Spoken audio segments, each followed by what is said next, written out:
Michael Andretti was in trouble again, ending his workout disqualified.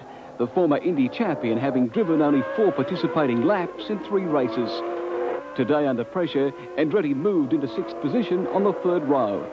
McLaren star Ayrton Senna found the wall inviting in today's practice and ended 2 seconds behind that man Prost. Senna damaged the rear part of his car after only 2 laps.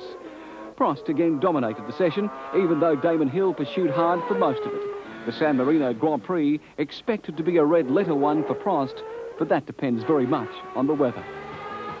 Well, AJ, let's now just have a look at how they're going to line up tonight. Here's the grid. Well, as you can see, the 2 Williams themselves very close. Only tenths of seconds separate them, but then 2 seconds to the next row of the grid, which is Michael Schumacher in the Benetton Aero Ford engine and Ayrton Senna in the normal Ford engine. And Carl Wendlinger continues to impress on 5th position with Michael Andretti in 6th position in the McLaren.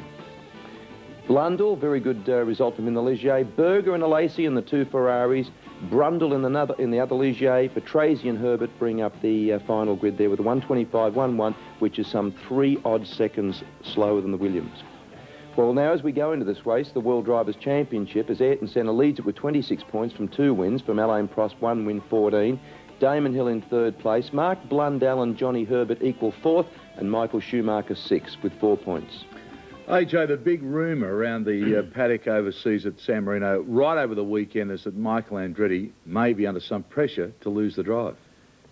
Well, I think he'd be under a lot of pressure, because don't forget that there's a little Swedish driver, or Finnish driver, that's just hanging in the wings that was going to take over from Senna if Senna wasn't going to drive. Yes.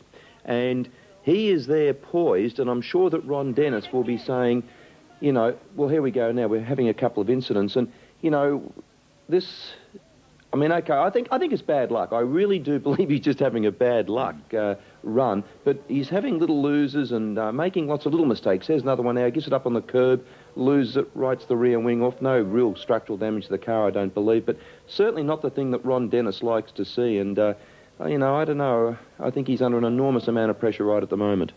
Well, it's a strong rumour. People are talking that Mario's been brought over to try and settle him down. I mean, you did say at the beginning of all of this talk of Andretti going over there, even when Mario was in the hotel at Surfers, when we're talking in that particular round, the first Grand Prix of the year, you were saying that he had to adapt to the European system. He had to adapt to the European fervour of racing.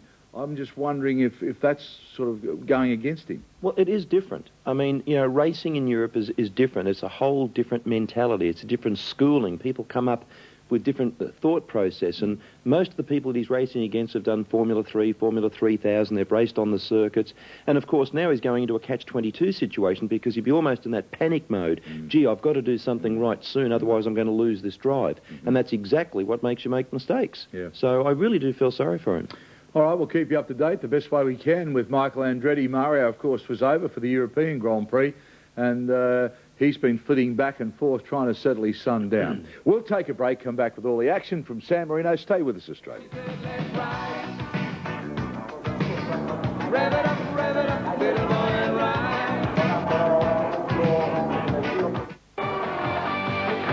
Welcome back. You're looking at the cars out on the circuit now. They are wearing wet weather tyres, and there is some damp and a bit of spray around. There is, and that's great, because we can look forward to Senna making another one of his brilliant starts, hopefully. Now, the rain has just about stopped, so what will be uppermost in his mind will be trying to do a fabulous start and get as big a gap as he possibly can, because if he has to come in and go on to dries, he knows that the Williams is going to be far superior. But if he can build up a really good gap whilst it's in those semi-wet conditions, that could very well put him in good stead for later on. AJ, you've been there before. Does the rain hang around in this part of the world? I mean, is it likely to sort of come in and out like we've seen? No, not as much, but it is a circuit where you can actually have it damp on one side and fairly dry on the other. It's because of its undulating countryside. Well, you can see the spots of water there on the lens coming out of the helicopter as you look down on it. So there's still a bit of dampness around as the chopper takes a good look at the circuit.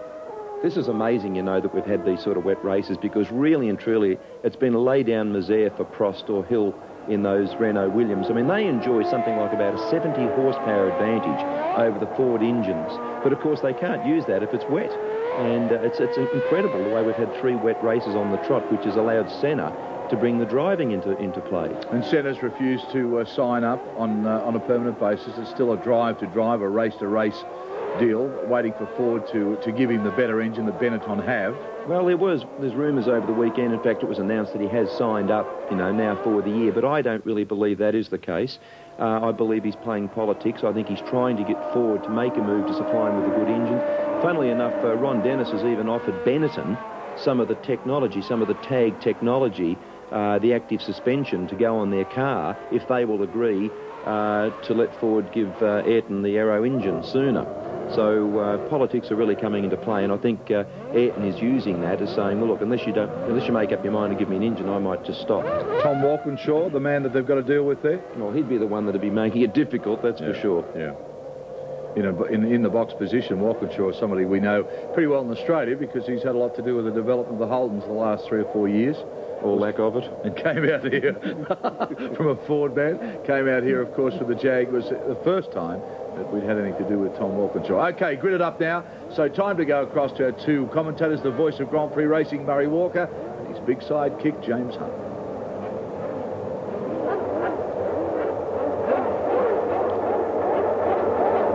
Everybody easing up into position. The last man who's going to come up onto the grid is Fabrizio Barbazza, the Italian in the Minardi.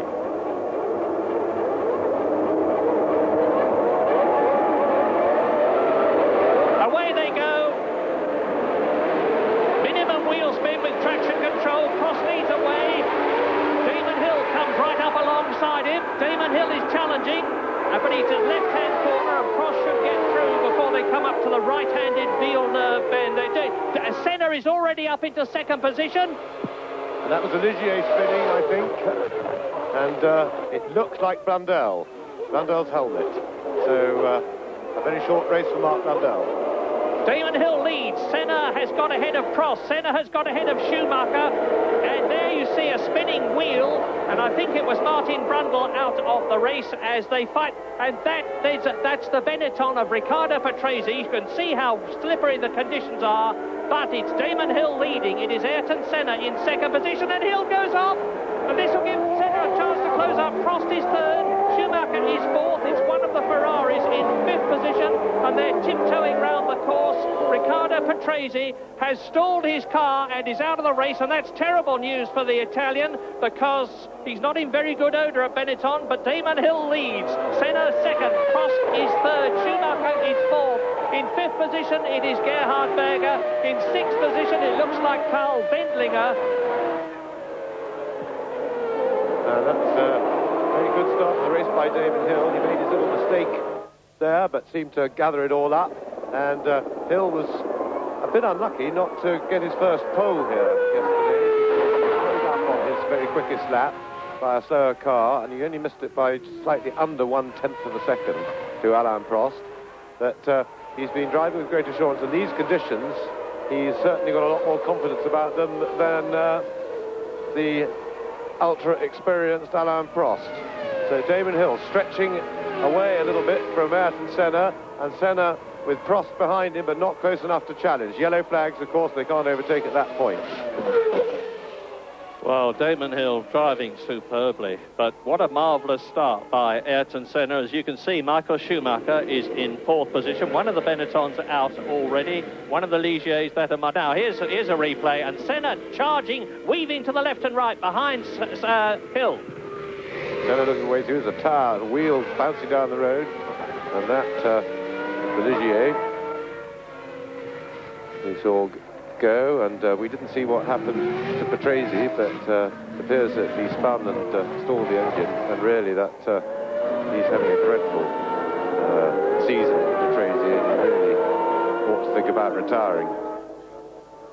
So Damon Hill already nearly 2 seconds ahead. As I said earlier on, he is now calm and relaxed, having proved himself in the Williams team with those two superb 2nd places in the 2 previous races.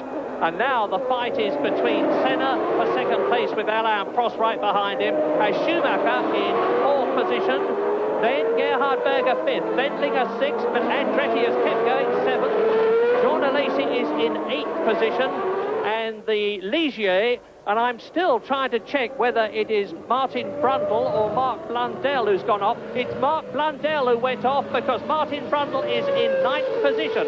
So this time, Blundell has had the hard luck. We're on lap 3 now, and there's 61 lap race, and Prost is shaping up to challenge Ayrton Senna. And we're watching all the time to see whether the course is drying out and whether a dryish line is starting to emerge. Yes, it is drying a bit, Murray. Apart from anything else, the lap times have come down. And Prost was coming right up to Senna before they hit the flat-out Tamburello curve, but not flat-out for Prost in these conditions. And he was losing out to Senna through there, and therefore denying himself a chance of challenging at the end of the straight. But as the circuit dries, I'm sure Senna won't be able to fend him off for very long. So, race order, Damon Hill leading. In 2nd position, Ayrton Senna. 3rd is Prost. 4th is Schumacher, and we're with Prost now as he tries to catch and pass the McLaren Ford of Ayrton Senna ahead of him. Now, this is great stuff, because Prost is alleged not to like the wet. He says he doesn't mind it when it's damp, and it's damp rather than wet now. They're coming down to the Rivazza now. This is about 95 miles an hour in 3rd gear. That's the first left-hander. This is the second. From here, they come up to the Variante Bassa, the right-hander that they're approaching. Then there's a left, and then there's a right, and they will be then completing the lap.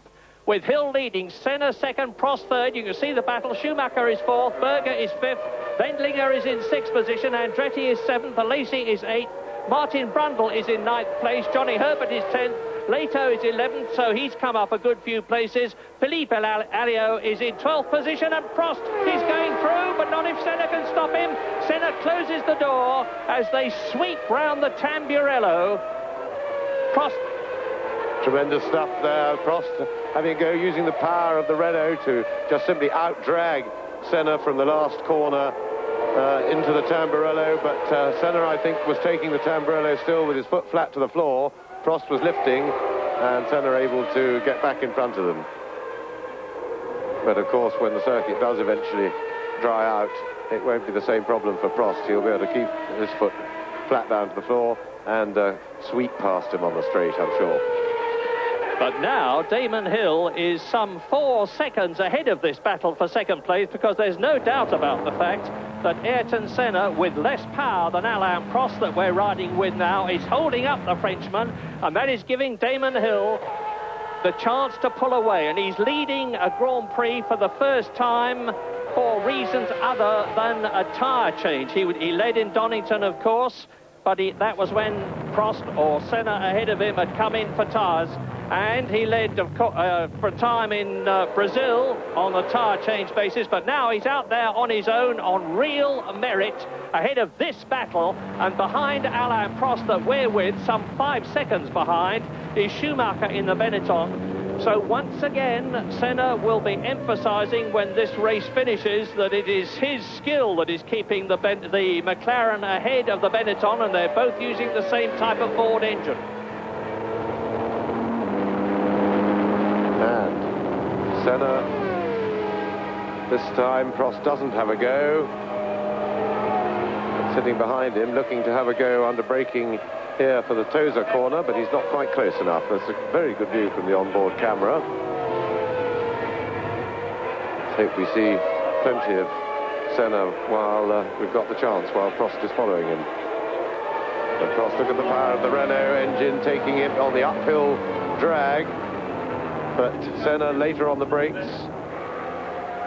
and on the better line into the corner, able to hold off the brakes longer than Prost, who was on the wetter bit, trying to get down the inside. And Prost certainly looking for a way past. Damon Hill, meanwhile, very calmly and assuredly building his lead. And that is off. Mark, we saw you spinning off at what looked very high speed with that impact into the wall. Have you got any idea what happened? Basically, I think it was running quite close behind De Lacy, and the car just lost downforce. And the rear of the car just broke away. It just sent me straight into the wall. There's nothing I could do about it. So nobody hit you as far as you know? I don't think so. I mean, it happened very quickly. It seems about just running very close to the Lacey and just like broke downforce and just snapped straight right angle into the wall. Well, as you can see, we have a problem with the satellite. We have lost picture. We have our technicians, there's an army of them at the moment, working on it to re-establish that for you. We'll take a break, hopefully have pictures when we come back.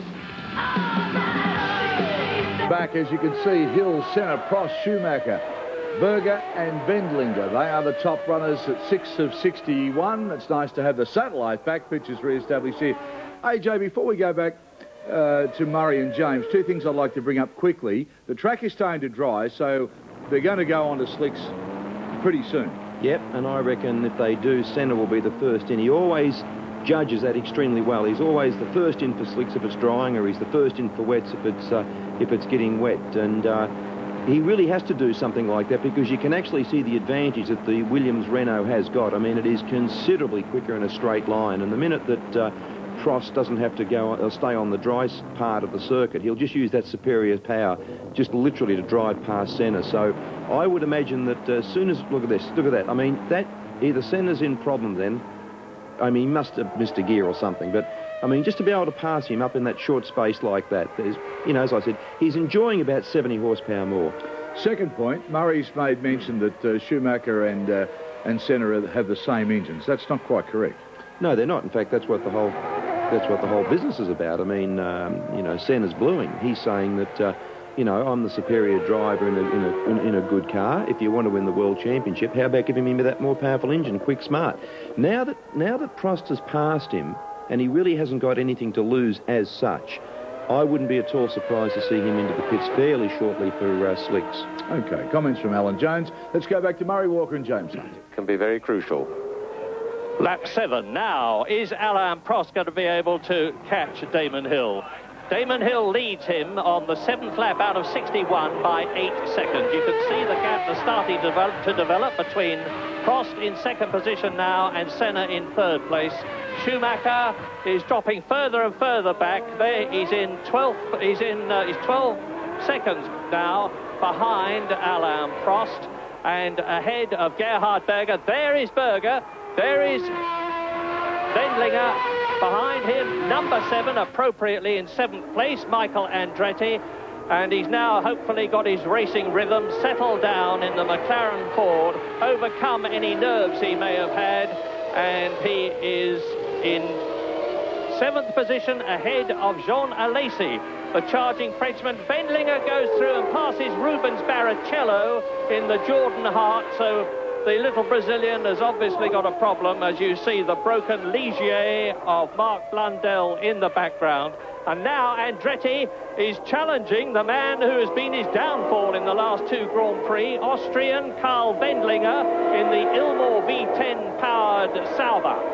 Now this is good stuff, because Wendlinger will be very aware of the fact that it is Andretti behind him. That distinctive red and white shape could only be Andretti or Senna, and he'll know it's not Senna.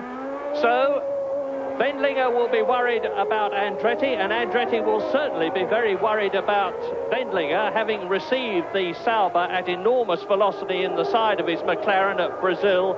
And McLaren, we understand, are getting ready to receive somebody, and the somebody, I prophesy, will be Ayrton Senna in 3rd position, about a second behind Alain Prost as they go through to their 9th lap. Yes, and I'm sure this is not too early by Senna. The slicks work all right on a greasy surface. They work just as well as wet, and where it's dry, and it is Ayrton Senna in the pits for the tyre stop. Now, this is absolutely crucial.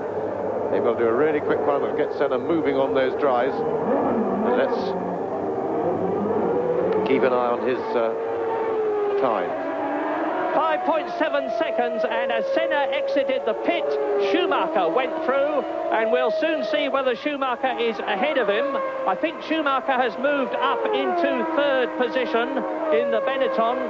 But Ayrton Senna should have an advantage now because there's a dry line. He is on slick tyres, and that means to say that Damon Hill and Prost should both come in now. Now's the time for them to come in. Ayrton Senna will have an advantage if he's judged the conditions right and if they do not come in. Well, there is Senna, and he is ahead of Schumacher. So it is Hill, Prost, Senna, Schumacher. That's the battle for third position, and that's how close it is. With behind Schumacher in fifth position, you just saw a flash of the Scarlet Ferrari of Gerhard Berger, and there's a Williams coming into the pits. Yes, certainly Senna seems to be gaining on Schumacher in these, being on slick tyres, on these conditions. So he has changed not a moment too soon.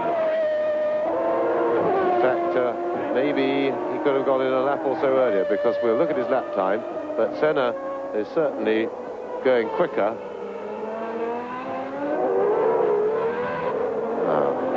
Hill still leads by company, and we've got Prost in the pits. Alain Prost.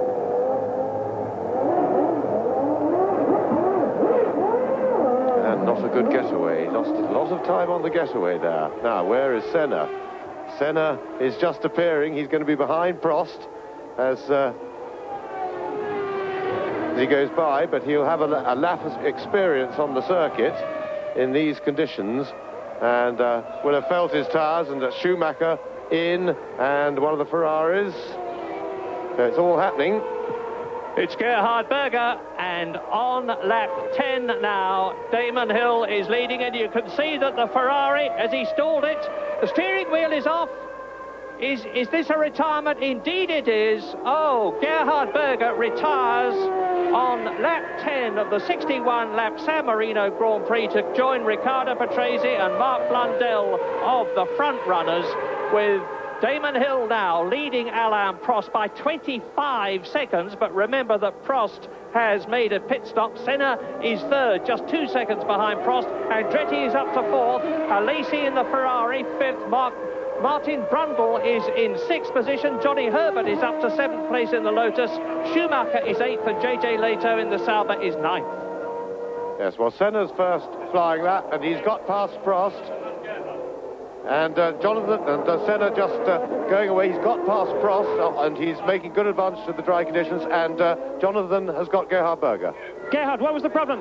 No, I tell you what, he's getting back in the car. Right, okay, he's getting back in his car. So Gerhard has suddenly changed his mind. Now, Senna did indeed use his knowledge of the dry track to get onto the to get past Prost, but it just shows that even Senna, who was first in at the routine tyre stops, was the first to change. In fact, his very first lap out, his standing lap, was his fastest lap of the race, which means that even he changed too late. Could have changed a lap or two earlier, and because he's going to have to go a bit to get himself in a position that's ahead of Damon Hill. Senna now the fastest lap of the race, 1:37, lapping about 3 seconds quicker than Damon Hill. You've just seen Michael Andretti leaving the pits, now in 8th position. Well, this race is turning out to be another Donington. The tyre changes are going to make it truly dramatic. Damon Hill is leading on lap 11 by 24 seconds. Ayrton Senna second. Prost is 1 second behind the Brazilian in third place. 14 seconds ahead of Alesi, who is fourth. Brundle is fifth. Schumacher is sixth. Here is the race leader, who has lapped Rubens Barrichello. And I'm sure Damon will be coming in this time. Let's see. Yes, Damon straight into the pits. So Damon Hill making his stop. He would have had to wait for Prost to have made his. Now, will he emerge in the lead? Senna certainly lapping much more quickly than he was for the last lap and a half. But Damon had quite a lead. We shall see. Now, Damon Hill out of the pits. And Senna hasn't been by yet. Yes, he has. He's just this moment blasted past the window, and by my reckoning, because he disappeared where the bricks are, he has gone into the lead as Hill. There he is. There is Ayrton Senna, and behind him, no, Damon Hill leads. Senna second. Prost right up behind them in third position. This is really riveting stuff. Round the left-hander, towards the Tosa, and into the pit lane comes Gerhard Berger again. Oh no, there was a three-way race going up the hill. That's Alesi in the pits, but we had to cut to a Ferrari, of course. But we had a three-car battle. Prost was ducking out, and what's happened? And it is Prost leading. Prost, as they both got past Damon Hill, Senna second, and Prost took advantage of that very well.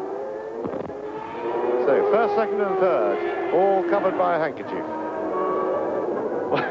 So Prost leads. Now there is Damon Hill in third position. Ayrton Senna has eased away just a little as they fought their way through the traffic. Remember, this is something that is still fairly strange to Damon Hill, fighting his way through traffic in a much more powerful motor car. Prost is used to it, Senna is used to it. They're used to fighting each other, and they're certainly doing that now on lap 12. With both of them on slick tyres. The course is getting drier and drier. The line is getting wider and wider. You can see that pale grey line as opposed to the darker colour, slightly shiny to the sides, left and right. And Prost now is getting the hammer down. He's using those 800 Renault horsepower to the full. He's coming up behind Christian Fittipaldi in the evil handling Minardi. They've had a lot of downforce problems in practice, and he has now lapped the young Brazilian, pulling away from Ayrton Senna. That's the gap, just over 2 seconds. Now Damon Hill will try and get ahead of the 3-times world champion. In fourth position, it's Schumacher, 22 seconds behind third place Damon Hill. Fifth is Wendlinger in the Sauber. Sixth is Michael Andretti, comfortably in the points, so that makes 2 Williams and 2 McLarens in the top 6 with the Sauber of Wendlinger. Yes, and you can actually see the superiority of the Williams cars on this track, the tremendous power advantage that they enjoy, quite apart from their wonderful chassis and the way it handles. Looking now from Damon Hill's car, and that's Alain Prost going through. There's Damon Hill with the Minardi just protecting Senna's rear, Christian Fittipaldi from Damon Hill, but Damon's can play himself in a bit gently, get used to these conditions. There's plenty of time, because as soon as he wants to get close behind Senna here at the slow corner onto the main straight, then he will be able to sweep past him down the straight using the Williams tremendous straight line speed. He's dropped back a little bit in the traffic, but he has every reason to take it gently, because he's got plenty of time. And the lap times now have come down to about 1 minute 33 seconds for the leaders. That's an indication of the fact that the course is getting drier and drier. And you're looking now at the LaRousse of Eric Comas, and he's about to be lapped by Damon Hill as Senna eases away through the traffic. And Michael Schumacher is quickest now. 1 minute 32 makes as near as no difference. And that compares with the pole position time by Alain Prost of 1 minute 22. So they're still 10 seconds off the pole position time. Not forgetting, of course, that when you're racing for the grid, you use a lot less fuel in the tank and therefore less weight. Senna now second, Prost leads, Senna second, Hill third, and 3 seconds separates the first to third. Schumacher is fourth, Wendlinger is fifth, Andretti is sixth, followed by Alesi 7, Brundle 8, Leto 9, and Johnny Herbert. It completes the top 10 on lap 14. Well, as you might imagine, there's been an absolute frenzy of activity down here in the pit lane with all of those pit stops, but amongst it, I saw the most bizarre thing I've seen, I think, in the pit lane with Gerhard Berger. He came into the pits, jumped out of the car, told me he had a clutch problem, and just as he was about to speak to us, somebody clearly told him that the car was runnable, and he leapt back in and went out again with the car by that time back in the garage. Quite extraordinary. New fastest lap, there it is, Alain Prost, 1 minute 30.427. You look at the leader as Ayrton Senna sweeps round to complete another lap. That's Damon Hill in third position, lapping Eric Comas's LaRousse as they go round the left-hander at the Tosa and climb up towards the Piratella. Yes, and that was rather a smoky-looking LaRousse too. I hope that's not complicating the issue further by chucking oil all over the circuit. And Senna is holding on fairly well to Alain Prost. Schumacher, since he changed tyres, Prost has actually gone a bit quicker than this lap, but Schumacher's been the quickest man on the circuit since the tyre stops, but he's still quite a long way away. He's 19 seconds behind Hill.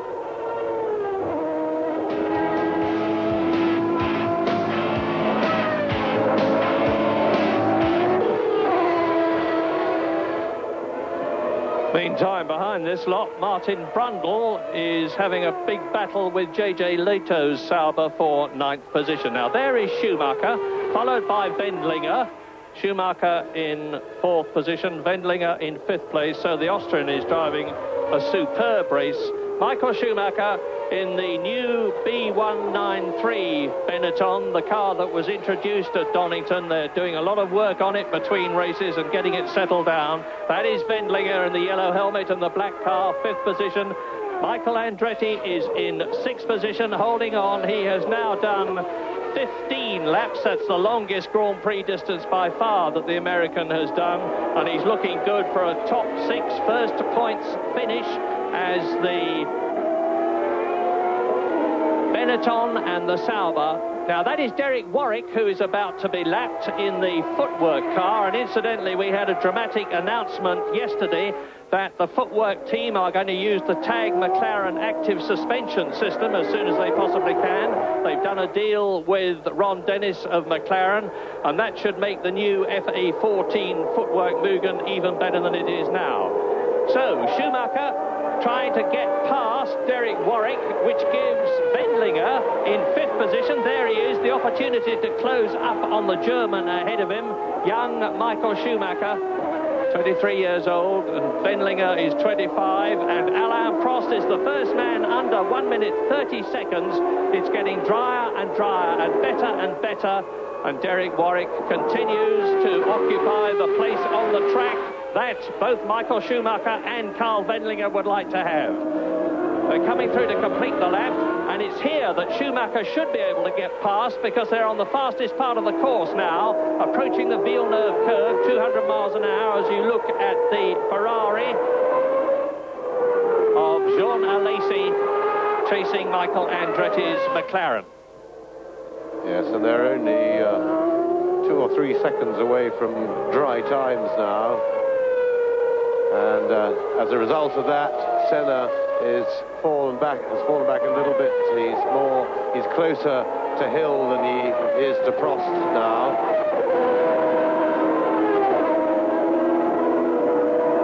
As Prost is through.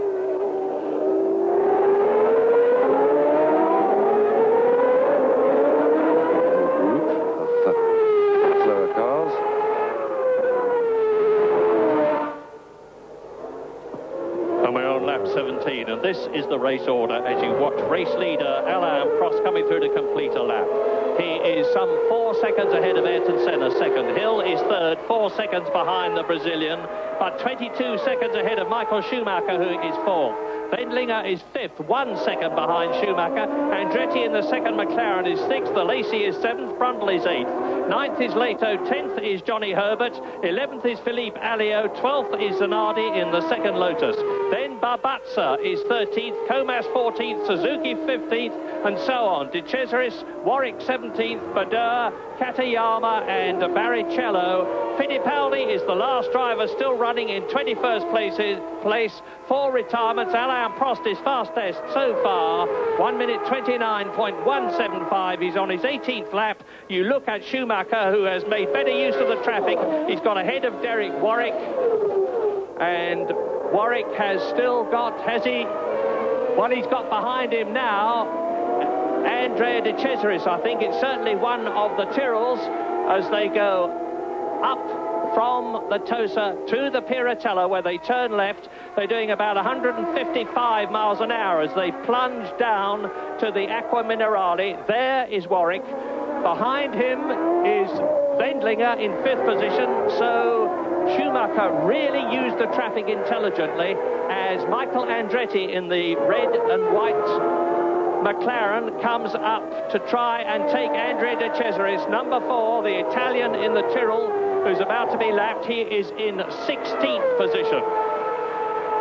Well, Alain Prost now is starting to build the cushion that he wants. He is nearly 6 seconds ahead of Senna. He is notably faster because he's just gone round 1.7 seconds faster than the Brazilian in the McLaren Ford.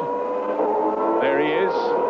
There's Damon Hill. Now, Damon Hill has closed the gap. It's down to 2.1 seconds between himself and Ayrton Senna as they climb up to the Piratella. There is Prost going into the Aqua Minerale. You can see the gap between himself and the second place man. There's Senna, who has got to pass Barrichello and Zanardi, who have just gone through in respectively the Jordan Hart and the Lotus. Damon Hill. Now,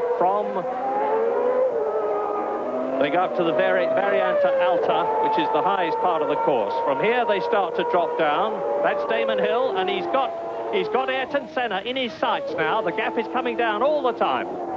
Yes, and Senna's got traffic ahead. He'll want to get past that before he gets onto the main straight and try and put the traffic between him and Damon Hill. If he gets held up before the straight, Hill will be able to sweep past him on the straight. He's coming down towards the end of the lap, and he's Zanardi making an outbraking manoeuvre there. That will have slowed things down. He goes past Barrichello, and Senna is now, well, he'll get the benefit of a tow from them. He'll be able to slipstream the slower cars ahead of him and use their hole in the air, which will help him fend off Damon Hill, but Hill coming up quickly.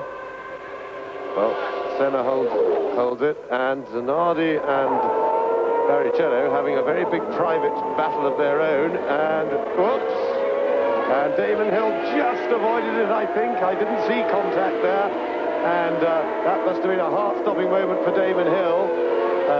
An innocent victim he would have been had he been taken out there, but I think he just avoided the spinning Barrichello, and Barrichello stuck on the grass, and that won't help him. Here we see it again. Now, Zanardi goes back inside Barrichello. They both go wide too quickly. Senna nips through Damon Hill to get so nearly connected. Barrichello just put his rear wheels on the damp part of the circuit. The Jordan broke away, and his front wheels are off the ground now, and he's out of the race because I think he's stalled his engine, and he's not allowed to be push-started anyway, and that is rotten luck for the Brazilian, because he drove brilliantly at Donington. He drove extremely well in the qualifying sessions here. And actually, his Jordan Hart yesterday in a straight line was the second fastest car of all, over 200 miles an hour. A tribute to Brian Hart and his technicians, because their new V10 engine is only in its 4th race. So, there is Senna. Now, Zanardi is in 11th place and has been lapped by both Prost and Senna. He's got Damon Hill in 3rd position behind him, looking for a way past and making sure he keeps on the dry. Zanardi moves over onto the wet bit and lets Damon through. And off goes, well, how on earth did he do that? Damon Hill is out of the race, a retirement on lap 21. There'll be a replay. James, you'll be able to tell us what happened in your opinion.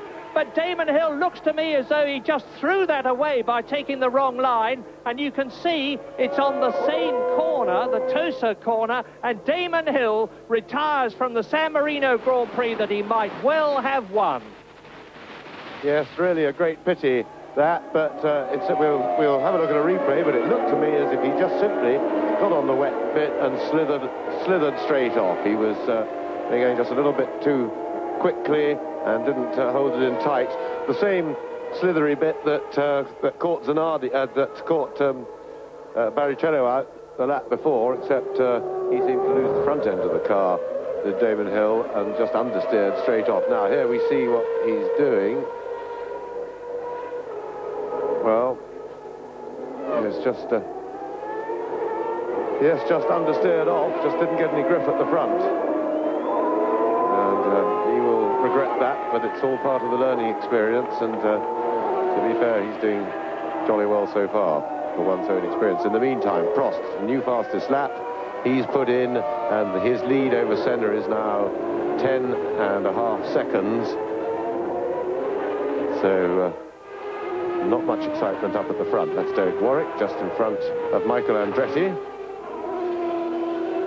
And Michael Andretti, who's in well, will have moved up to 5th place now, having giving a bit of a wave to Warwick. He feels Warwick, he's lapping Warwick, of course. He feels Warwick should let him through. And Michael Andretti having his first proper race of his Formula One career. He's now settled in, laid himself in properly, and headed at the moment for some points. Well, Alain Prost, who was the first man to get under 1 minute 30 seconds for a lap, has now just gone round in 1 minute 27.656, which is the fastest lap of the fastest lap of the race so far, and that is about 1.5 seconds slower than Riccardo Patrese's all-time lap record at Imola, which he did in a Williams. Well, last year, Nigel Mansell in the Williams dominated the race, followed by Riccardo Patrese very strongly. Ayrton Senna finished literally an exhausted third because he was slumped in the cockpit of the McLaren. The race was some 2 or 3 weeks later last year, and it was a lot hotter. And Senna, in his frantic efforts to keep up in the very heavy V12 Honda engined McLaren, exhausted himself and couldn't even get up onto the podium. Now, Alain Prost is very much out on his own on lap 23 out of 61, and you saw there the racing line as dry as a bone through the Acqua Minerale as Prost now comes up to the Variante Alta with an ever-increasing lead. Now, Michael Schumacher has moved up into 3rd place. Wendlinger is now in 4th place. Michael Andretti is 5th. Jean Alesi in the Ferrari is in 6th position. 7th is Martin Brundle. 8th is J.J. Leto. In 9th position is Johnny Herbert as Andretti comes up to lap Derek Warwick.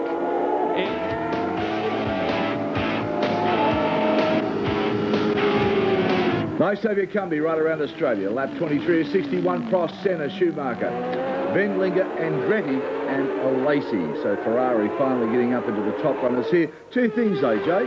Damon Hill, I mean, at first look at that, it looked like something broke in the car, the way it went off. Yeah, I don't know. I'm still not 100% sure, but I think he might have just gone in a little bit too deep and lost the front end on the wet part of the track. This is interesting. Look at Andretti. I mean, this is the 3rd lap that he's waving at Derek Warwick. And I mean, okay, fair enough, Warwick may be being a little bit naughty because I think Andretti has a lap on him, but, you know, all I can say is welcome to Grand Prix racing. No one's going to move over and say, yes, Mr. Andretti, go for your life.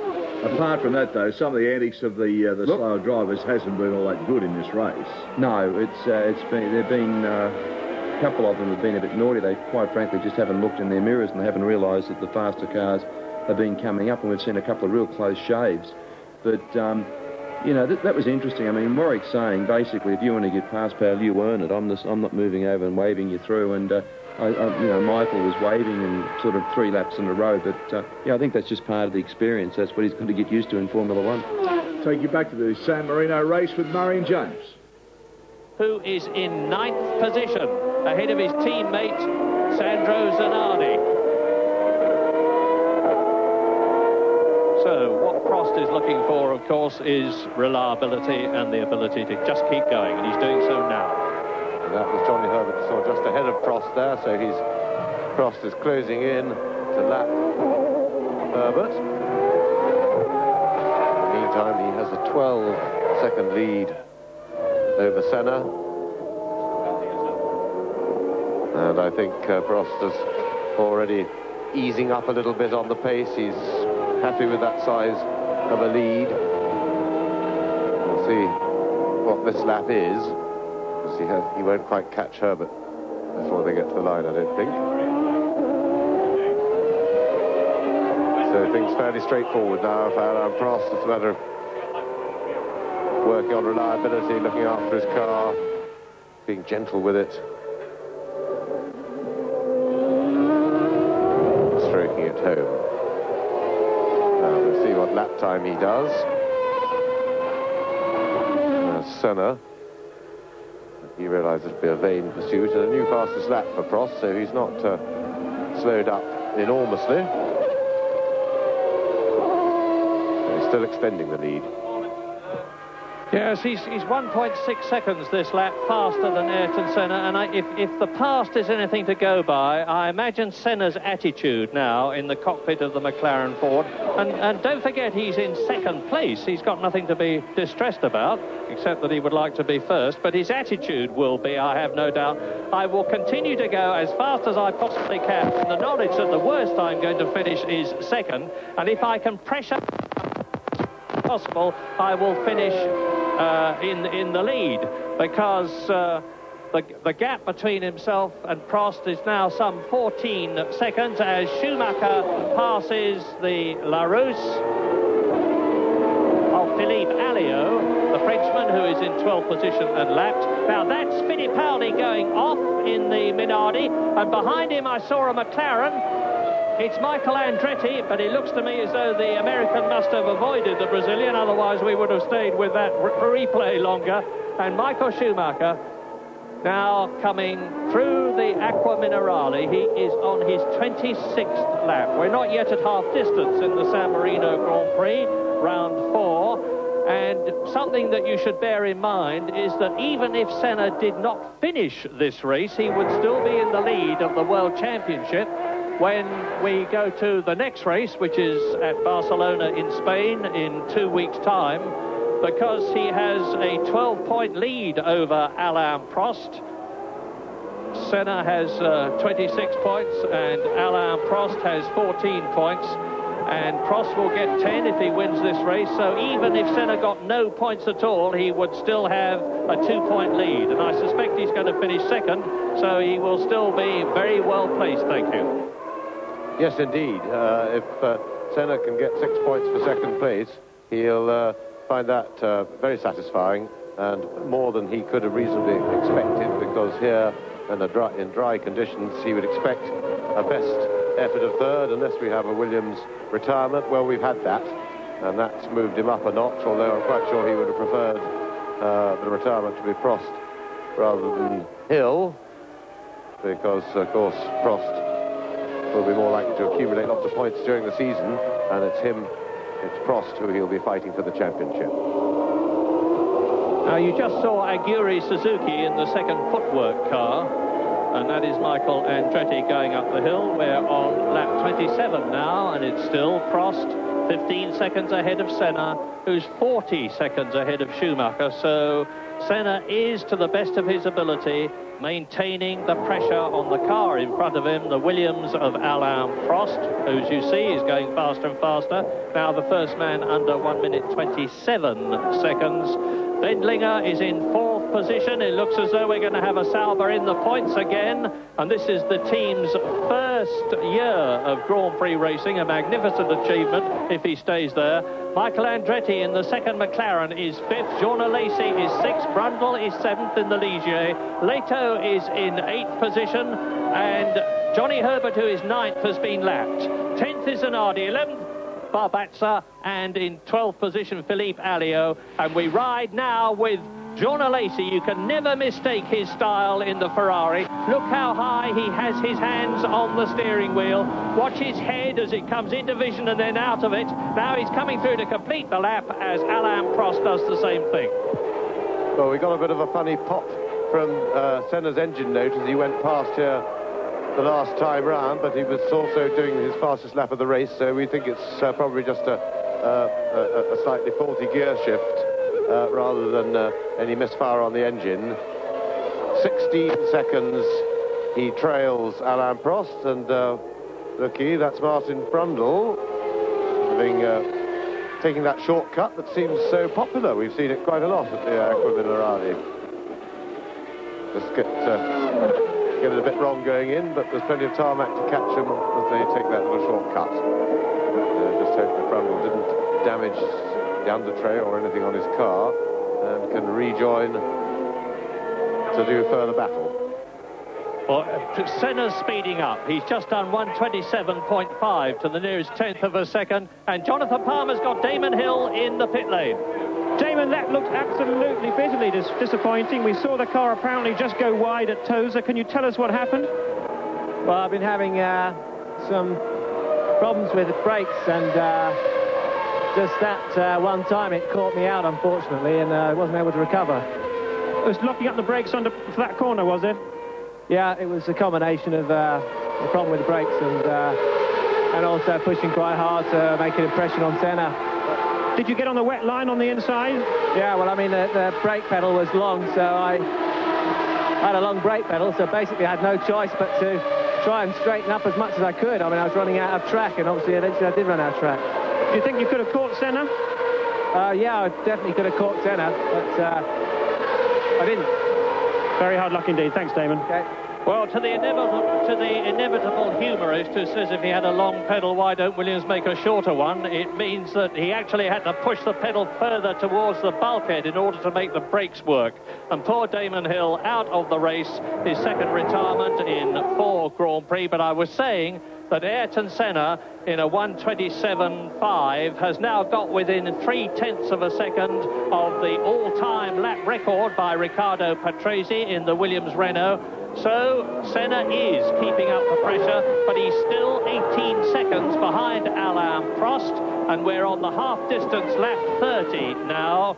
30 and a half laps is half-distance, to be pedantic, but Alain Prost is on his 30th lap now, leading Ayrton Senna in the McLaren, as you watch Wendlinger and behind him Michael Andretti fighting for 4th and 5th positions. There is the young Austrian who's settled down a lot. Now he's coming up behind Aguri Suzuki, the Japanese driver in the footwork, and Suzuki is in 13th place, about to be lapped by 4th place Carl Wendlinger, and that is Michael Andretti's McLaren Ford in 5th place.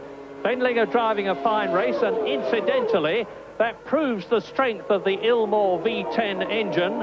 And the news for Grand Prix racing enthusiasts is that the new heavily Mercedes-Benz-backed Ilmor-designed Sauber V10 engine fired up on the test bench for the first time last week.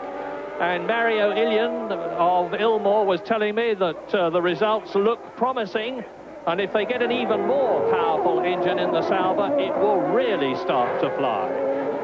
So, exiting the Acqua Minerale, up towards the Variante Alta, where they go right and then left before plunging downhill, come Wendlinger, there in the black Sauber with the yellow mirrors. Right behind him in 5th place is Michael Andretti. In 6th position behind the American, it's Alesi in the Ferrari. 7th is still Martin Brundle, who could still score his first points of 1993 in the Ligier. 8th is Leto, and 9th, but lapped, is Johnny Herbert in the Lotus.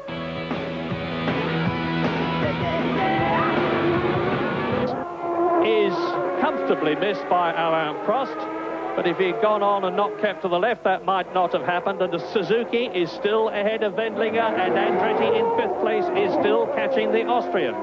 This is the exit to the Acqua Minerale, and they do about 185 miles an hour up this hill. Yes, so the hold-up that Andretti got from Derek Warwick has now been repaid on Wendlinger, because that's who he's battling with, and Suzuki has brought Wendlinger back to him, although he was catching him anyway. But can Michael Andretti have a go at the Sauber? McLaren not particularly quick on the straight, running quite a lot of wing here. And of course this lap the Sauber will be getting the tow from Suzuki's footwork. So it'll be very difficult for Andretti to make any impression at all down this straight. And Derek Warwick. Now, what's happened to Derek Warwick? Clearly an accident, because the front end of the car is fairly knocked about. So, Warwick out of the race. This is Andretti's opportunity, because as they come down from the Tamburello and the Piratella, he will be challenging. But meantime, the top 3 are now lapping within 1/10 of a second of each other, although there's quite a considerable gap between race leader Alain Prost, Ayrton Senna, and in 3rd position Michael Schumacher. Prost has just gone round in 1:27.9, and I remind you that Patrese's lap record is 1:26.1. And still Suzuki holds up the Sauber of Wendlinger in 4th place and the McLaren of Andretti in 5th position. I'm surprised they can't get past. Yes, well, it's a question of straight line speed, but that's Warwick's car being craned away, so he's clearly out of it. And let's hope he's all right. Didn't look like too big an accident. But now I'm wondering if we're going to get any tyre stops in this race now that we've changed to slicks after the opening wet bit, because had we had a completely dry race, everybody was planning to make one stop for tyres, and there's certainly a performance advantage by doing that, but whether it's enough to justify the time. Andretti getting closer to the Sauber, he's getting in position to have an attack, he's making his attack, and Andretti has got the inside line and made it very well, but he was slow out, and well, he got by beautifully, but he should maybe have slowed them up a little bit more in the middle of the corner, because he lost the ideal line and was going too quickly, went wide on the way out. There he is, sliding a bit on the slippery stuff, and Wendlinger had to swerve to avoid him. The back end of his car went a bit, so back to square one. But meanwhile, Suzuki still sits in front of them. Andretti attacks again, and he's done it! He's done it! This is the 4th Grand Prix in succession when Andretti now, is he going to be able to keep going in the wet, because there's no traction on the grass there? He stops, and I hesitate to criticise, and I will respect your expert view, James, but it seems to me that Michael Andretti, like his famous father, Mario Andretti, is precipitate at times. Let's see what happened. He tries to go inside Wendlinger as they complete the lap, loses it altogether, goes over the grass to the left, over the curb, onto the grass, spins to a standstill, stalls his engine, and is out of his 4th Grand Prix. He's been further here than in any of the others, but not far enough. Yes, and he's still finding life very difficult in Formula One. It's, I mean, I think really he should have kept the car running then, but there was clearly an element of panic. I think the mistake, the realization that he'd made another mistake got to him, because a man of his experience, albeit not in Formula One, but of his racing experience, really should have kept that car under control on the grass, not spun the rear wheels quite as much, and got it back onto the track. And certainly he shouldn't have stalled it. So a bitter disappointment for Michael. He's having a really torrid time. He's trying to do everything right, but I'm sure there is an element of anxiety as well. But as you say, Murray, quite rightly, his father had an element of impetuosity on the track that got him into trouble from time to time, and it seems to have been passed on to Michael. But we do all want to see Michael have a chance to have a proper race. Now, this is from another angle, trying to go inside. Now, that was really impetuous. There was no reason. That's the wrong place to try and pass, and he could and should have waited for the long straight and passed him in the same place that he did it last lap, because he'd shown that with the toe he could do it.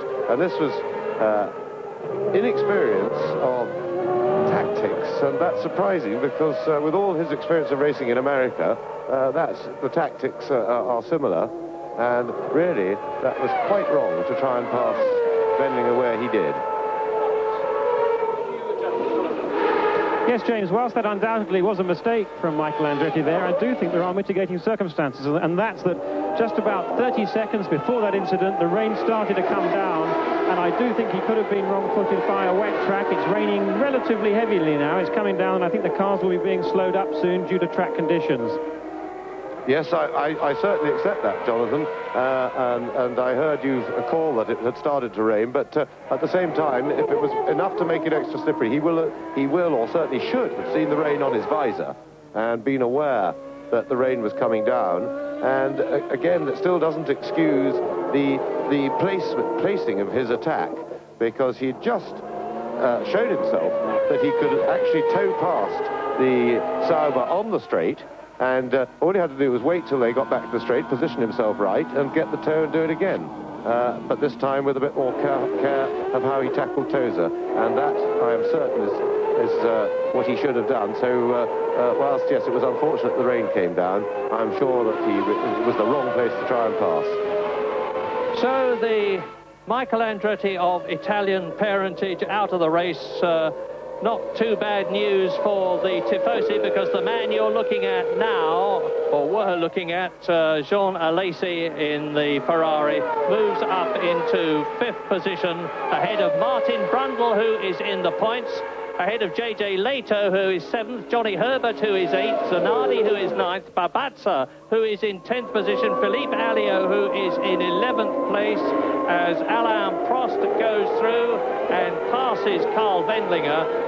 The Frenchman has got a beautiful rhythm going now. He passes Suzuki with no trouble at all, and remember how long it took Wendlinger to try and get past him, and he still hasn't succeeded. And so, as I was saying, it's Prost leading now 25 seconds ahead of Senna on the 37th lap. And that really just shows what a nice thing it is to have all that extra horsepower that Prost's got available to him. It does make passing the traffic very much easier, especially on a circuit like this, with plenty of chance for cars to stretch their legs along these relatively long straights. But it is a problem for Wendlinger, because that Mugen engine's got plenty of power in the footwork,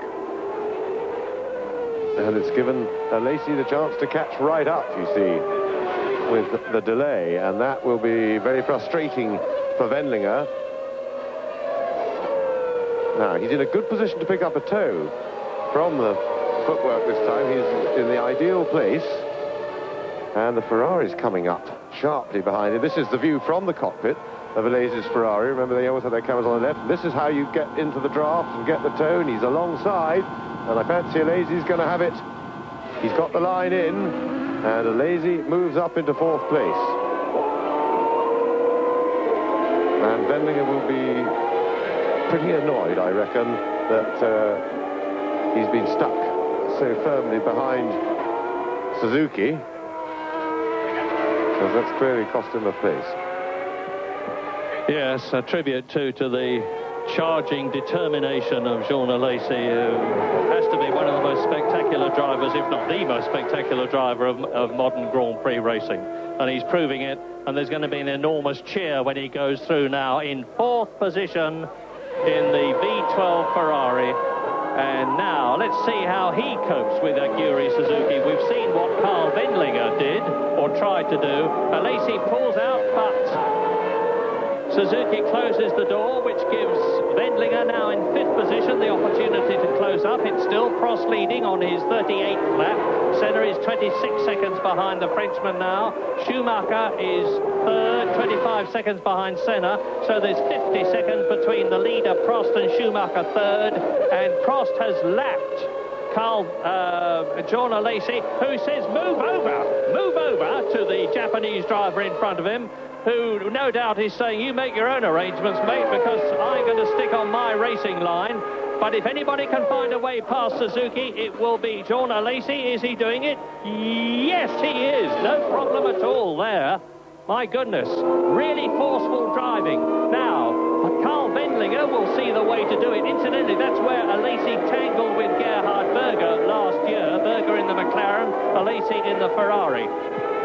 Yes, of course, Alesi quite clearly has a little bit more straight line speed than Wendlinger. It may be that the Sauber team had put on a lot of extra wing to set the car up for a wet race, and didn't anticipate how quickly the track would dry and the weather would improve, and if that's the case, they've put him at quite a disadvantage.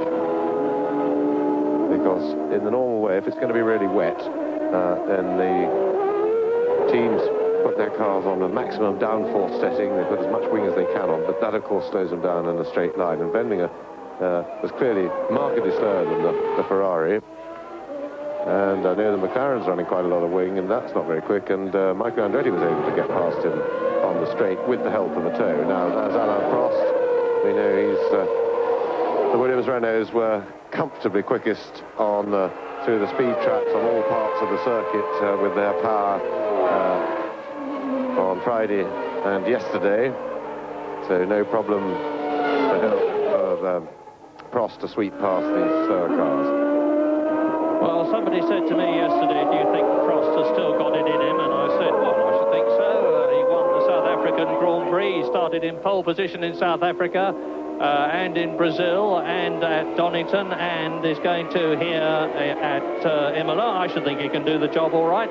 He's certainly proving so now, because although Senna is currently lapping marginally faster, there's still that 25-second gap. And there is Martin Brundle, who's now caught Wendlinger. So Martin Brundle in 6th place, about to challenge Wendlinger for 5th. And I fancy Brundle's chances on the long straight when they complete the lap, start the next one, except that he's dropped back a little bit here. He needs to be a bit closer than that, but there's a bunch of traffic in front. It won't be to Brundle's disadvantage, and let's hope that Brundle is having a carbon copy of last season, because last year he got off to a bad start, retirements in the opening races, and then it was here that he started a run of very consistent point scoring, and he's very much on schedule for points here today, and still rain is around. You can see that the racing line is dry.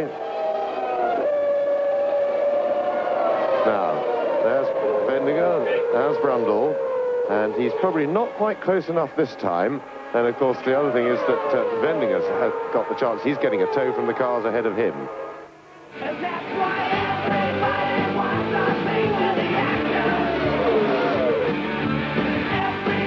61, 20 to go. Prost, Senna, Schumacher, Alesi, Wendlinger and Brundle now into the top 6.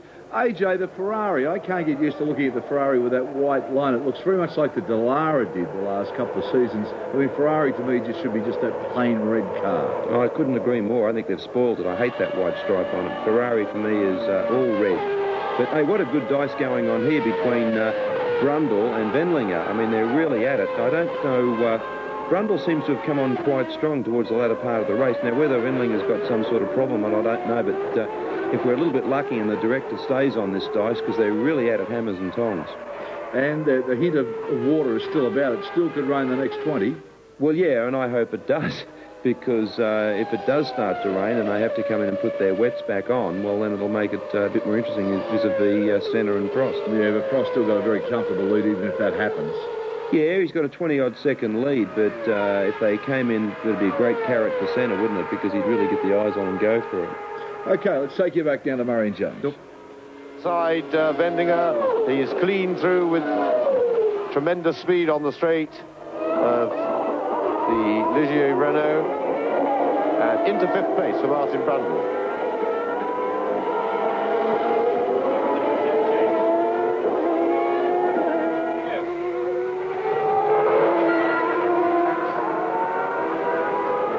Well, I'm with Derek Warwick in the pits now. Derek, we saw on the television screens that you've got a few wheels off your car, or one wheel off the car. The car half. Now that's a Ferrari. That's a Ferrari. John, sorry to interrupt you, Jonathan, but John Alesi, from 4th position, goes out of the San Marino Grand Prix as he did last year. I don't know why, because we suddenly cut to that picture, but for whatever reason, and it looks to me like the same corner.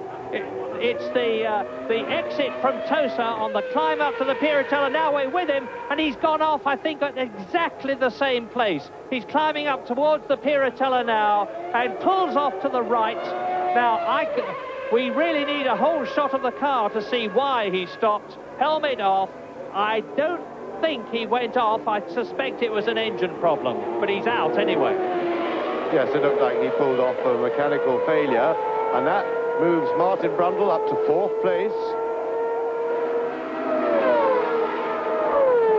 Prost still now 27 seconds ahead of Senna, and Jonathan has still got Derek Warwick in the pits. Right, Derek, as we were saying, we saw on the TV screens that one corner of the car badly damaged you half across the curves. Can you tell us what happened there? Well, it started to rain, and I got it a little bit sideways going into the far chicane. It spun it, and then it spun round and went straight into the tyre wall and took off the right front. Hard luck, Derek. Thanks for your help. Cheers. And there is the battle for what is now fourth place. So that looks like Senna out of the race, only surviving McLaren. And again, all the wheels are on the car, so it looks as if he's had some sort of mechanical failure. Well, what a sensation. Ayrton Senna, who was in for a certain 6 points seemingly out of the San Marino Grand Prix. That will close the World Championship gap between himself and Prost if Prost finishes. And it means to say that Michael Schumacher moves up into second position. Martin Brundle is now in third position in the Ligier, ahead of a terrific scrap for fourth now between the two Sauber drivers. Wendlinger, who is fourth, right behind him Leto in fifth position, and a second British driver, Johnny Herbert, moves up into the top six ahead of his teammate Alessandro Zanardi, who is now seventh. And in eighth position, Philippe Alliot-Babazza is ninth, Suzuki is 10th, and Badoa, 3 laps behind, is in 11th place ahead of Fittipaldi. Well done. Well, I wonder if Senna's retirement has anything to do with the pop, the funny noise we heard from his engine a few laps ago. Remember, we pointed that out, wondering whether it was actually an engine misfire or maybe a gearbox problem on the automatic gearbox. But he appears to stop mechanically as JJ Leto tried to get inside teammate Wendlinger in the Saubers, but fails there.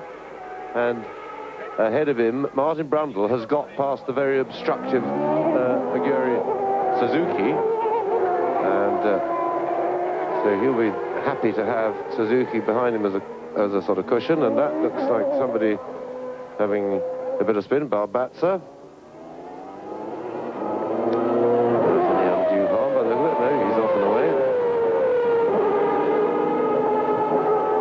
Once again, it's Aguri Suzuki who's the problem. Alesi waving to his Ferrari Tifosi fans as he sadly walks in for the second year running, having gone out at the same corner. Now, Suzuki has got Wendlinger behind him.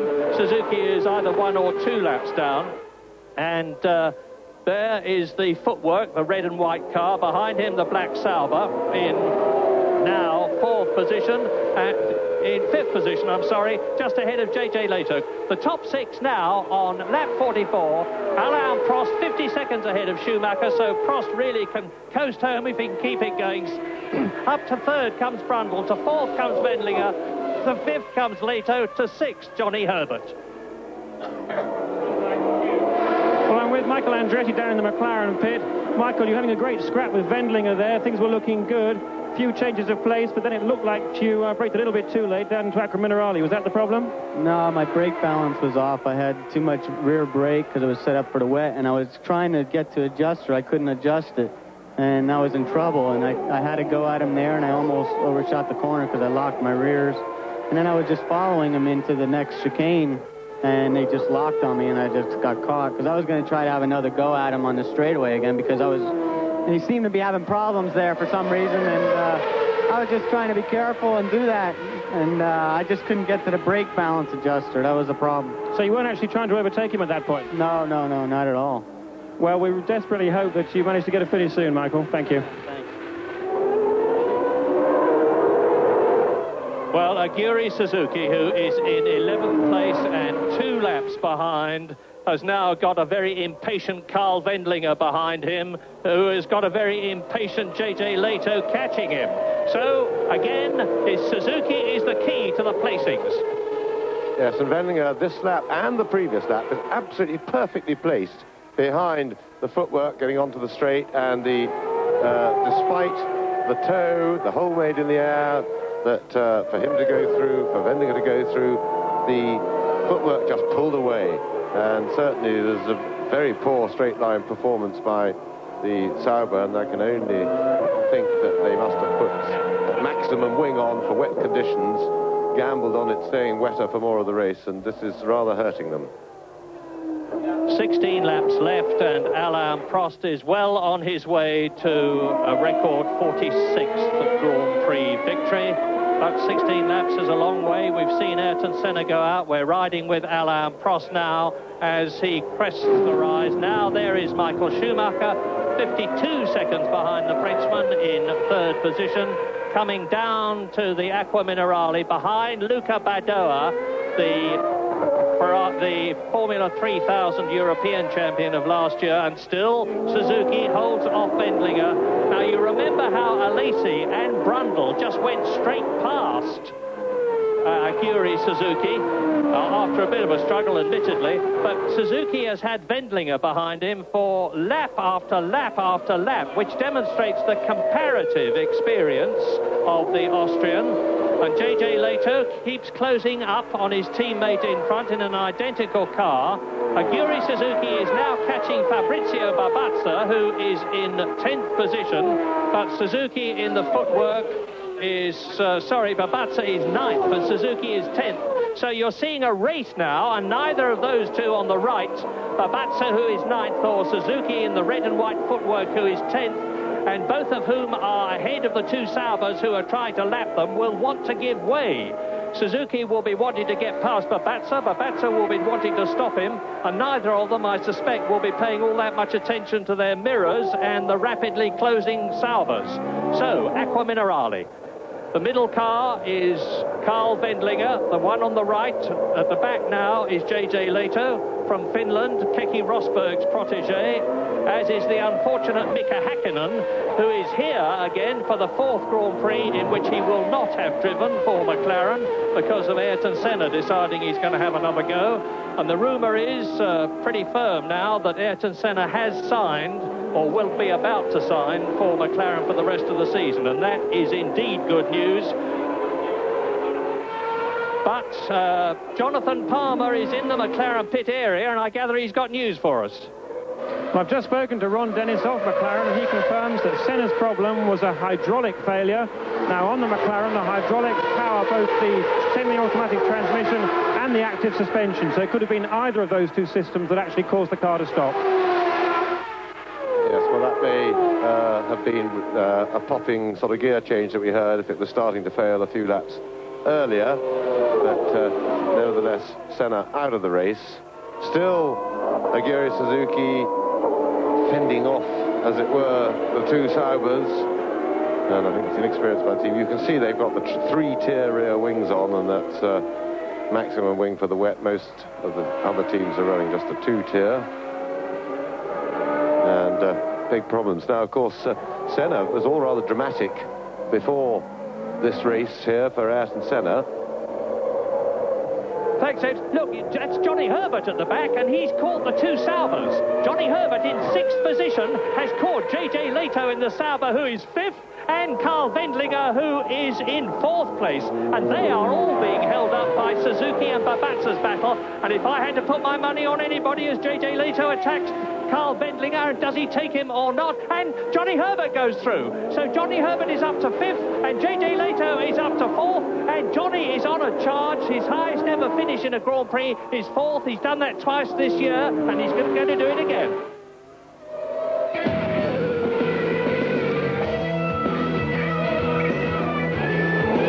49-61, we're winding down this, the San Marino Grand Prix. Prost still out in front from Schumacher, Brundle, Leto now.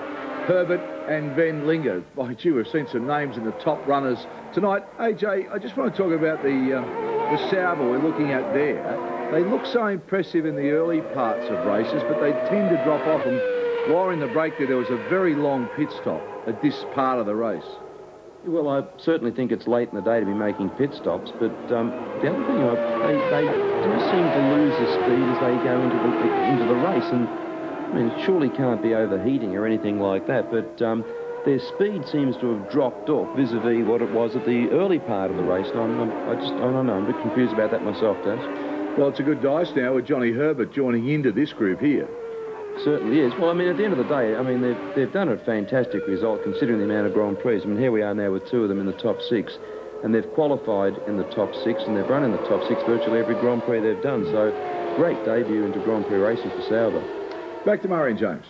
J.J. Leto is a very forceful driver, and at last has got a car worthy of his talent, going to be able to do anything.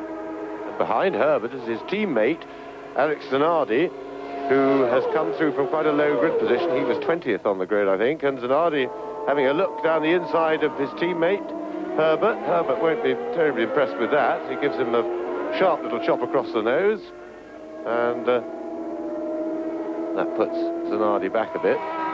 but the Lotus is also not proving particularly quick on the straight.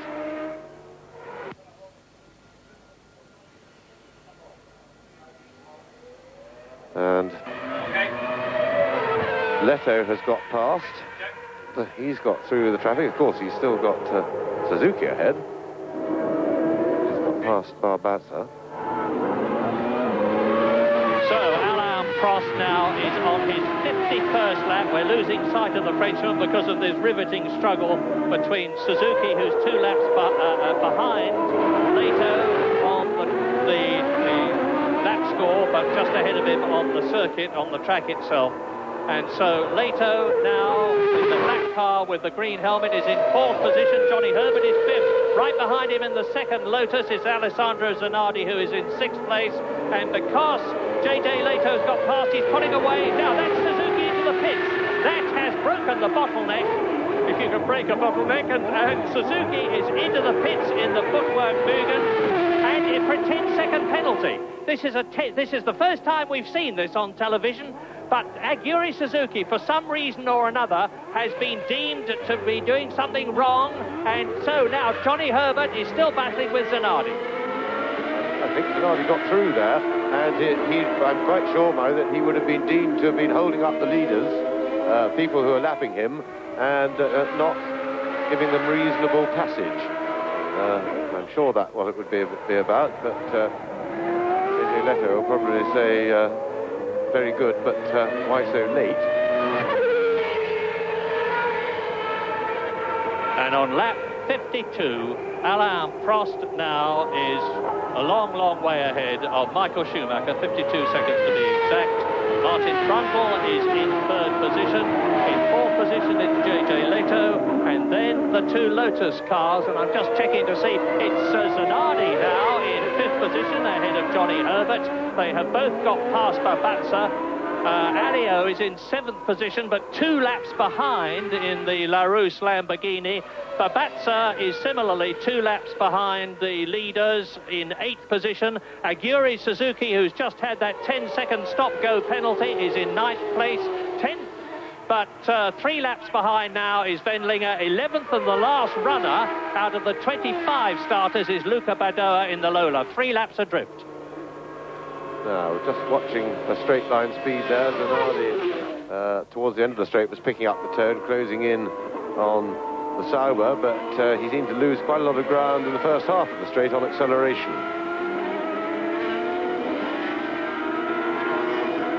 Herbert seems to be struggling to hold on. I wonder if he's got some sort of a problem.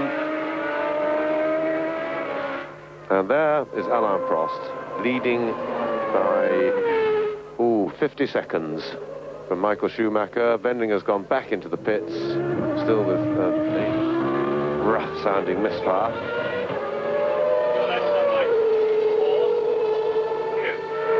Yes, as you rightly surmised, James and Murray, that was indeed a 10-second penalty for Suzuki for holding up traffic behind him.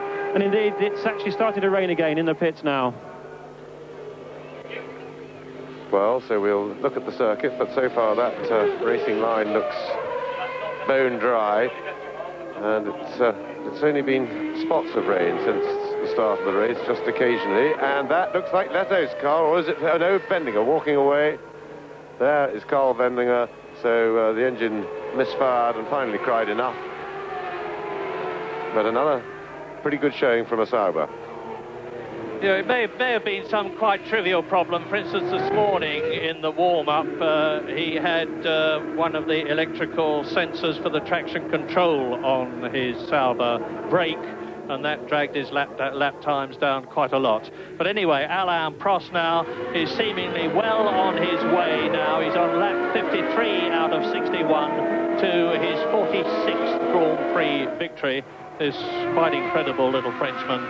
And Michael Schumacher looks as though he's settling for 2nd place, as you can see, nearly 43 seconds behind Prost. He's lapping a lot faster at the present moment, and that is... oh, there's the battle between Zanardi and Herbert, as Zanardi tries to take 4th place J.J. Leto. This is the most exciting scrap on the circuit. I remind you, there's only 11 runners left, But this'll do, thank you. J.J. Leto in 4th position. Here's a replay of it as they go into the Acqua Minerale. J.J. Leto gets it sideways momentarily, and Zanardi pulls up alongside him. Leto closes the door. Johnny Herbert tries to dive through on the inside and fails. And 4th, 5th and 6th come down into the approach to the Rivazza and then on to complete the lap, which they're doing now. So, Prost leads. Yes, and this is the battle for 4th, and good acceleration the Sauber has away from the corner, and he picked up, but this time I think Zanardi is close enough to pick up the toe. He's getting, now the car's getting sucked along. He's going to have a go down the inside, and Leto, not quite. Leto held on well, held off the brakes as long as he dared. And Herbert there to pick up the pieces, but seem to be not as quick on the straight as Zanardi, and I think Herbert is running more wing than teammate Zanardi, and that's proving a handicap for him in these conditions. If you look at the car from the rear, you can see a bigger area of wing on Herbert's car, which means there's more angle on it. That's Zanardi there, and it's fairly visible. Well, if the Lotus is finished where they are now, and there is Aguri Suzuki looking rather unhappy about something or other in the stationary footwork, and if the Lotus cars finish where they are now, it will be their 4th and 5th points finishes this year, because Zanardi finished 6th in Brazil and Johnny Herbert's had 2 4th places. But that 4th place here is occupied by Leto, with Zanardi pushing very hard indeed as they... And off! Off goes Zanardi, he's overdone it, and out of the race he goes as Herbert moves up. Gone for the pits, I think, Murray. He went, did he not just go... No, he did, you're right, he did go off. Cool, crikey, he's whacked it around. I beg your pardon, I thought he'd headed straight into the pit road, but he probably doesn't realise he's on fire. It seems strange that he's got a couple of mirrors on the car that he can't see that, but he's not going to be lasting much longer. And the big question is, oh, there's the problem. Off comes his left rear, and in the meantime, let us hope for everybody's sake, as he skates to a standstill in his Morgan Lotus with 3 wheels, that he's not spreading oil all over the circuit, because something has broken. It may have an oil line, or the oil radiator has been punctured, I suspect, from the flames that are coming out of the back. Meantime, up into... Now, this is affecting the placings, and Prost is leading, Schumacher 2nd, Brundle is 3rd, Leto 4th, just ahead of Johnny Herbert 5th, up into 6th place, potentially to score a point for Larousse for the first time for a long time, is Philippe Alliot, the Frenchman who drove for Peugeot last year in sports car racing. 7th is Babazza, and remember, he finished 6th at Donington, not a highly rated driver, but he's proving us wrong at Donington and here. 8th is Badoa, 9th is Suzuki, staggering round a bit at a time now because he's 4 laps adrift.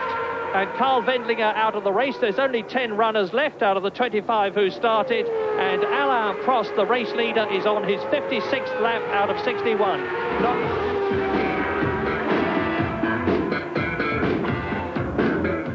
Prost, Schumacher, Brundle, Leto, Herbert and Alliot now moves into the top spot. We've seen so many names change there, but there's been some radical performances here tonight, AJ. Yeah, well, I think Zanardi, I think the old red cloud just descended over the brain.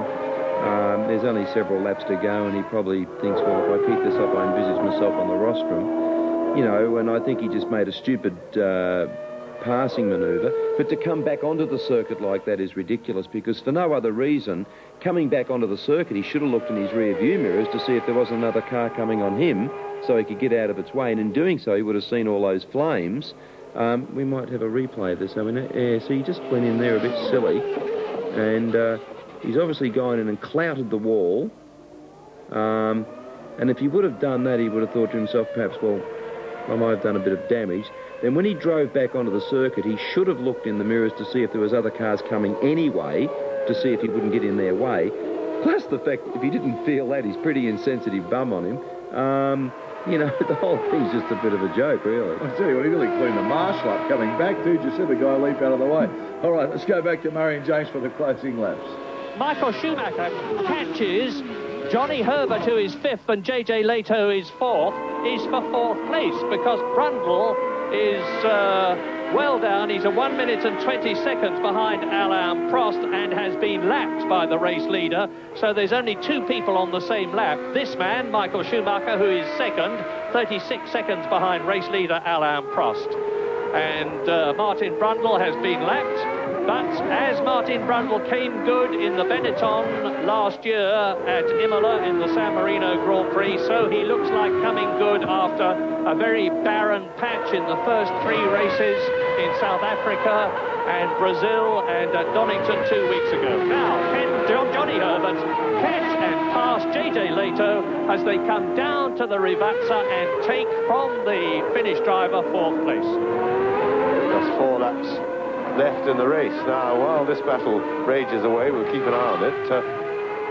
Ayrton Senna had a pretty lively preparation for this Grand Prix because, as it turns out, because it was he thought, and Ron Dennis thought that they were losing their battle to try and get the air valve Ford engine, the good Cosworth, the best Cosworth engine that is run by the Benetton team, so that they could have parity with them. And when that wasn't looking good, it was decided that Ayrton probably shouldn't race to try and bring pressure to bear. And as late as Thursday morning, he was still in Brazil, thinking that he wasn't going to race, but various people were in contact, and he was, in fact, persuaded that he should come and race. Not a little bit of that was to do with the weather forecast.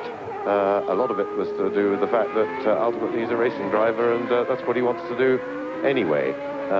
So he duly turned up, but he turned up, it was very much a last-minute thing, because he got a Thursday evening flight from Brazil, and he only arrived in Rome at 7:30 on Friday morning, and then with a bit of a mess-up of the transportation arrangements to fly him up to the circuit here in Imola, he arrived just minutes before the first practice went, but of course he was jet-lagged and not well. Herbert still pursuing, but he also running wet weather type quantity of downforce with his wings, making him inefficient in the straight line, and it's going to be a struggle for him.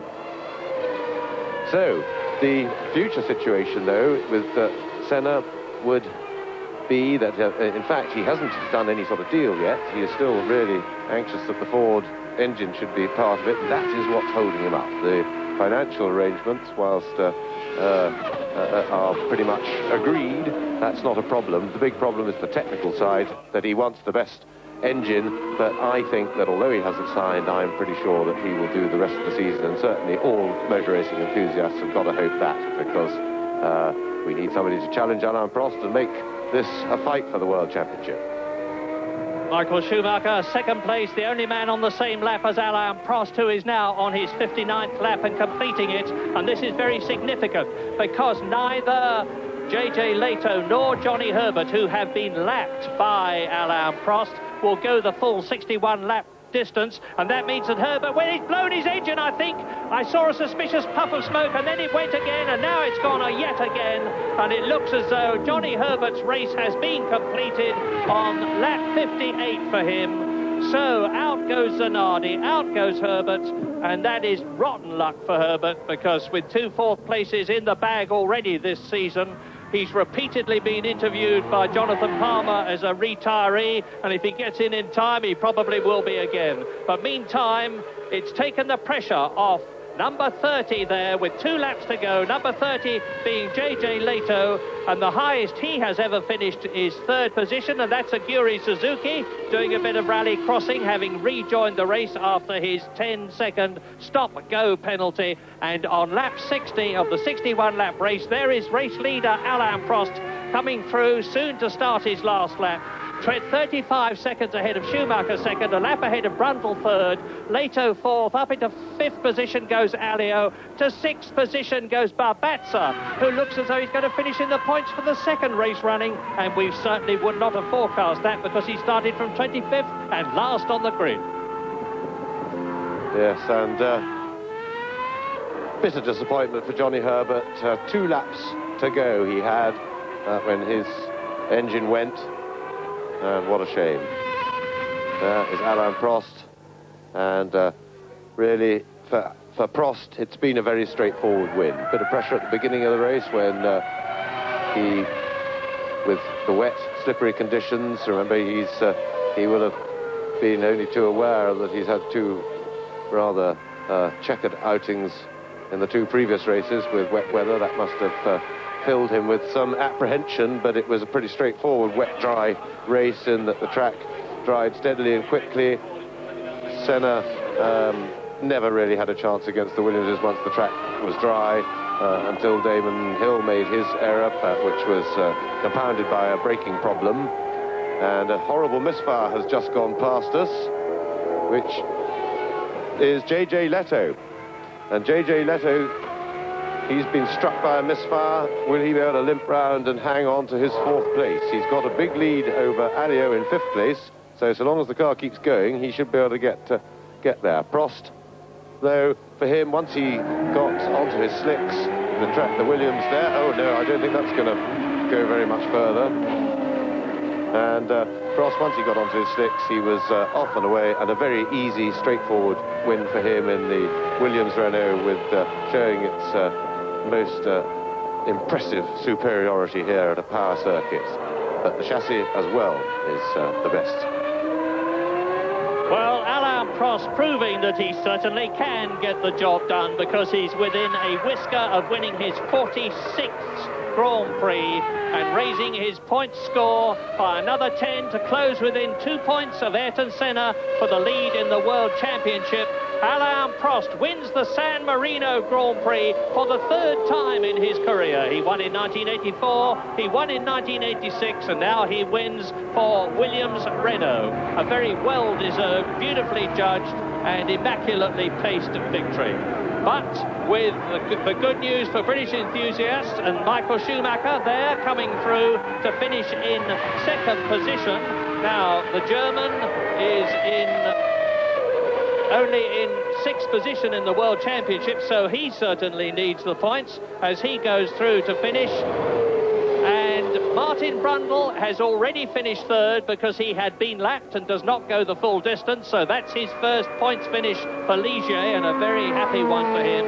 J.J. Leto, I think, is still going to be in 4th position because he was 2 laps ahead of Philippe Alliot, but that's subject to official confirmation, which means to say that Philippe Alliot, the Frenchman, by finishing in 5th place, will score 2 points and 2 badly needed points for the Larousse team. And Fabrizio Babazza for Minardi. That's Martin Brundle coming home in 3rd place in the Ligier Renault, so Renault-engined cars. Williams and Ligier finish 1st and 3rd. And the Ford-engined Minardi of Fabrizio Babazza finishes in the points, and that's the 3rd points finish for Minardi this year. A gallant, hard-trying little Italian team, and Alain Prost, hand out of the cockpit, will be justifiably delighted, because it means now that when they go to the Spanish circuit at Barcelona, where power is going to be important again, will give him the chance to close up on Ayrton Senna and hopefully, from Prost's point of view, take the lead. Fastest lap, incidentally, Alain Prost, 1 minute 26.12, misses by 28 thousandths of a second, beating Riccardo Patrese's all-time lap record. That's J.J. Leto being carried back to the circuit in Philippe Alliot's 5th placed Larousse.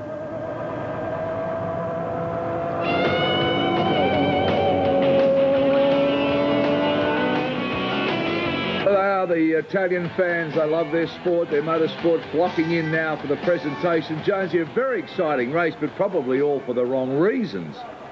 Well, it was a race of changing fortunes, that's for sure. I've never seen so many cars, so many different cars in the top 6, but you know, it was a shame to see Damon Hill go over, and decent-sized trophies too. I mean, they don't hold back on the old trophy department, the Italians, either. They really, as I've said this time and time, they do love their motorsport. They certainly do, and I had the pleasure of being at your place not so long ago and looked at some of your trophies that you have in a room up there on display. And, I mean, they're enormous. They're that style of trophy, aren't they? Yes, yeah, they do. They give wonderful trophies, and, you know, whilst I think my wife probably wishes they weren't there from time to time to polish them, they're always good to look back on. There's an interesting shot here. You can just see the transporters in behind the paddock area there, and only a tiny area for those big transporters. But there they are. Well, Brundle will be very, very excited about that particular trophy. That's the biggest one he's got in a while, I would think. Yeah, good result for Legier. They certainly need the points. I still think the chassis is a little bit disappointing, even though they haven't got the same spec Renault engine as the Williams. Nevertheless, he should have been a bit further up. Well, as you can see now, as a result of that, he's climbed a little bit closer. Alain Prost is on 10 points, Schumacher 6, Brundle in 3rd, JJ Leto and Elio and Barbates in the Minardi in a championship point. Now, because of that, Prost has climbed within 2 points of Ayrton Senna. He still leads, both with 2 victories. Damon Hill in 3rd place, Michael Schumacher 4th, and Johnny Herbert and Mark Blundell equal 5th with 6 points each. The Constructors' Championship, well, familiar story. Williams Renault 36, McLaren Ford 26, Benetton Ford 12, Legier, Lotus, and in 6th place Minardi and Sauber sharing that.